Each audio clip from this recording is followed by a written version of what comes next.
Zu einer der ersten bekannten figürlichen Darstellungen des Menschen zählt die Venus vom Hohlefels. Die etwa 6 Zentimeter kleine Skulptur ist ca. 40.000 Jahre alt.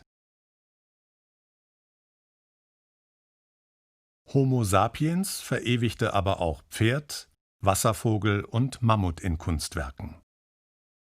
Die Skulpturen aus Mammutelfenbein erzählen von der vorzeitlichen Tierwelt in Deutschland. Alle Skulpturen stammen aus Höhlen auf der Schwäbischen Alb, der Hochburg der Ice-Age-Kunst.